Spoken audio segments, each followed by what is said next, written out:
and welcome to this NDTV special. Perhaps never before in the 153-year history of the Comptroller and Auditor General's office has this particular post been so high profile, so relevant, and yes, perhaps so contentious. In large part, it is because of one man who has just completed his innings as the head of the CAG, as the chief auditor, as it were, of India, Vinod Rai. Whether it is telecom, whether it is the coal fire that the UPA government is struggling now to douse, whether it's the Commonwealth Games, many people believe that the CAG under his tenure has shaken up the system and put corruption on the centre stage. But of course, like all people in public life, he has both supporters and critics. Supporters say that Vinod Rai has shaken up the system and in many ways been the UPA government's nemesis. His critics say that he has, at many instances, exceeded his mandate. Either way, one thing's for sure, that the way India looks at the office of the CAG has changed. To answer some of these questions and many more, we have with us in the studio Vinod Rai himself and of course a young invited audience of university students. Vinod Rai, let me start by asking you whether you anticipated that you would be described in so many different ways, many of them contradictory. For some, you were an anti-corruption crusader. For others, you became a headline hunter. Did you anticipate when you stepped into the shoes of this office that this is how volatile, contentious and high profile your innings were going to be? Certainly not. In fact, I was prepared to learn to become a hard-nosed auditor because, as you're aware, I'm not an auditor by training. I've been a civil servant. I've been in the IAS for about 36 years before I joined the Indian Audit and Accounts Department. And well, the auditor's job is merely to hold the executive financially accountable to the legislature, and that's exactly what we were pitted to be doing. So when your critics, many of them in this government and other commentators say Vinod Rai exceeded his mandate, he wanted this sort of media bombast around every little report that he produced, let me reverse the question. Do you believe that the media bombast, that the media scrutiny was necessarily a bad thing? Because many people believe that in a country where there has been systemic corruption, you actually need a little bit of noise to get the focus going. Now, I think everyone in my department believes that we've had this tremendous support from the media. And the support is a support of a very positive kind. So to whatever message that we had to convey, whether it was to Parliament or the man on the street or to generation next as they are before us today, I think the media has been very supportive, very alert, and they have in a large number of ways given us huge amount of cooperation. Did you expect yourself to be locked into the kind of public squabbles, as it were, that the government and the CAG has found itself in the last few years? You had no less than the Prime Minister in one of his rebuttals to the report you put out on the coal allocations, saying that it was unprecedented for the CAG's office to get involved in issues of policy, to be adversely audited on a policy decision. It was unprecedented for the CAG to hold press conferences. You issued a clarification saying there was a media policy in place. You hadn't drafted it. You were merely following it from 2006, if I'm not wrong. But the question is, did you expect to be locked into this adversarial relationship? I mean, by audit, by definition, whether it's audit in the corporate sector or audit in the public sector or audit in government, has a kind of an adversarial relationship with the corporate entity, whichever it is. I've sat on a large number of boards, and I find that audit will always be trying to pinpoint something which does not make the executive very comfortable.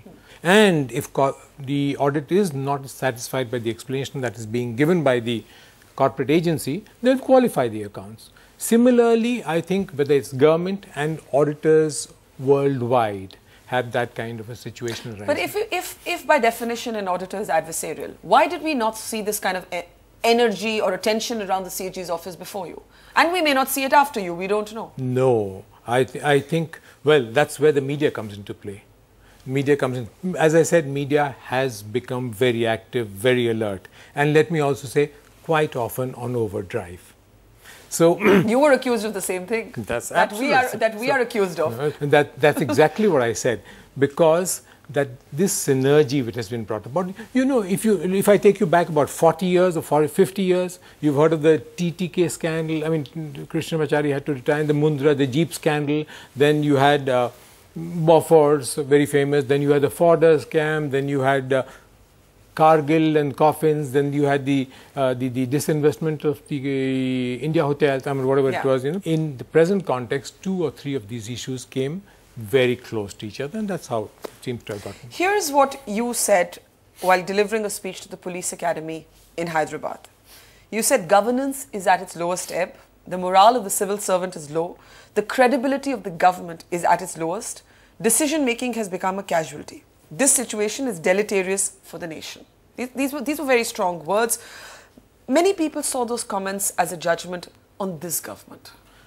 I don't think it should be taken in that context. Please, you must try and understand that I was speaking to a set of probationers.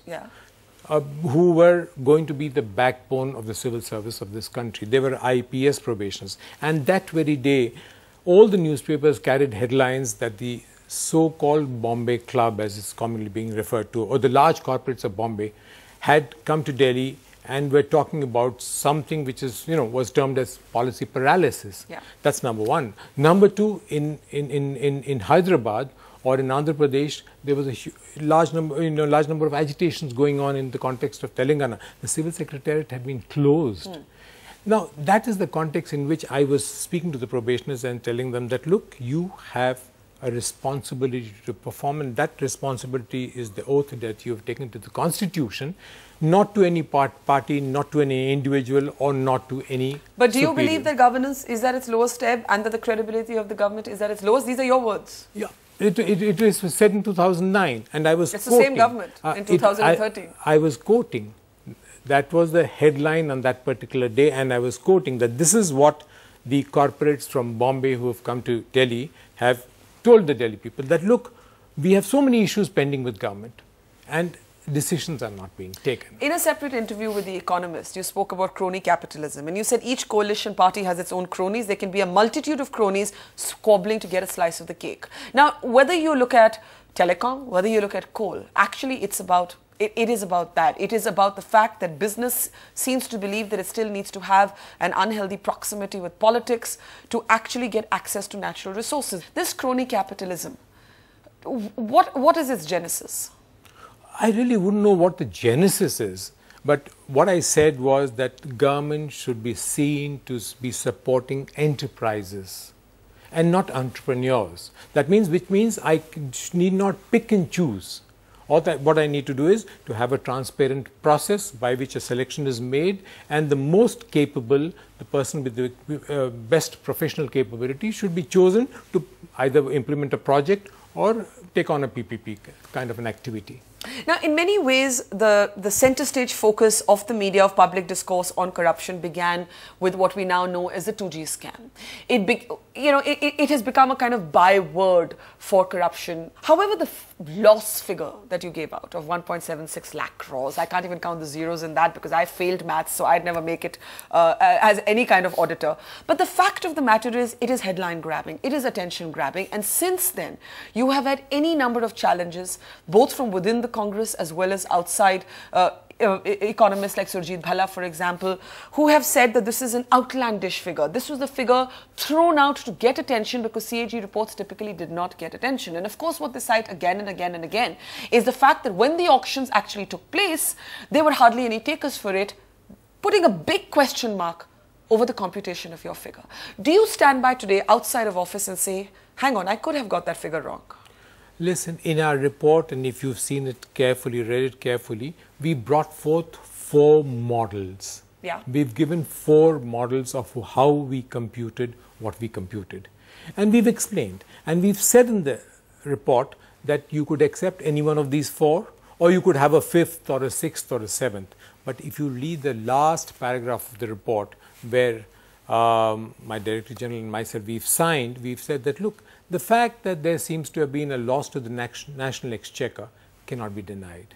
What could be debated is the quantum of loss. And I think our report has been endorsed because nobody has denied that the processes were are not properly undergone, rules and procedures were changed, goalposts and deadlines were changed. Yes, the amount is being debated, so we take it as an endorsement of our report, and I stick by those figures. You stick by that figure? Each of those figures. Each of those figures. Kapil Sibal came up with a zero loss theory, and you have been quoted as saying that you felt sorry for him when he said that. I don't think I had anybody in mind. No, that's when you said I feel sorry for them. Who was them? No, if you read the interview very carefully, I said that anybody who feels that the nation or the national exchequer has not lost, I feel sorry for them. There are two things that seem to get mixed up in this discourse. One is whether a policy is faulty and whether the policy per se has caused loss. The other is whether the policy was subverted and implemented in a way that was less than honest, implemented in a way where rules were bent and was implemented in a corrupt way. Which one do you weigh in when you calculate the loss? Because there are those who are saying the CAG has no business getting involved in issues of policy.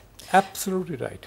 We sincerely believe, and we've said that on the first page of our report itself, that policy formulation is the sole prerogative of government. We don't get into that realm at all. It's not the business of an auditor to contribute to policy formulation or even suggest policy formulations. But what we do is, and it's done by national auditors worldwide, that we just audit the implementation of this policy. So there was a certain policy in 2008, whether that policy has been followed in toto or has not been followed in toto, and the consequences of not following it is what we have. Is the loss because of a non-transparent implementation of a policy, or is your argument that the loss to the exchequer was because of the policy itself? This is where the debate has actually got blurred. No, see, you can't pinpoint it to one. There was a certain policy, it was not implemented properly. We feel the nation has lost, the national exchequer has lost. Now, how much the exchequer has lost is anybody's guess. We've given our So to Kapil Sibal's zero loss statement, you would say what? Because he's looking at the auctions and saying, the CAG said if the auctions had happened, much more revenue would have gone to the exchequer. There was a feeble, completely wishy-washy response to the auctions. There was no enthusiasm for the auctions. You have subsequently argued that that was because of cartelization. Mr. Sibal has turned around and said it's not the CAG's business or the jurisdiction to talk about cartelization. In the laid down procedures for our audit, what's our mandate? To conduct audit, prepare a report, place it in Parliament. Debates on our report are supposed to be in the Public Accounts Committee. Now, it would be very incorrect on my part. I'd be setting a very incorrect precedent if I started, commenting upon, and even today, about any statement which is being made outside. I'd be doing it all the time, and I think that's very unfair. This issue has been debated in the Public Accounts Committee. But the poor response to the auctions? But the poor response to the auctions, we will be looking into that, and we'll give the Parliament our observations on whatever. So you stand by that figure. You stand by the figure of 1.76 lakh crores. I just mentioned to you that I stand by all those 4 models that we mentioned. Each one of those, I think, from 66,000 to 1.76. Yes, we obviously stand. Okay, I'm going to take a few questions on the 2G report, the telecom scam, before we move on to other subjects. And let's take the first question from Vatsal Kullar. Where are you, Vatsal? Like we computed the figure of 1.76 lakh crores, as we said, and later on, similarly, a similar quantity of money could not be coming after the licenses were struck down by the Supreme Court. So I had a question similarly on the computation of these figures and how and why the amount could not be earned by and go to the national exchequer.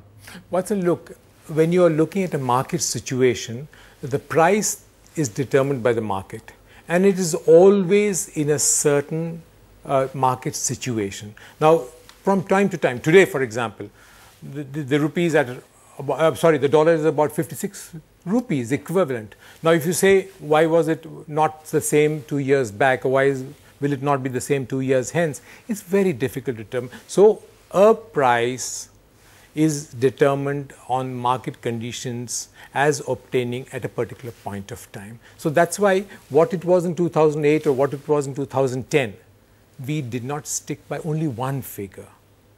And that's why we've given a gamut of figures.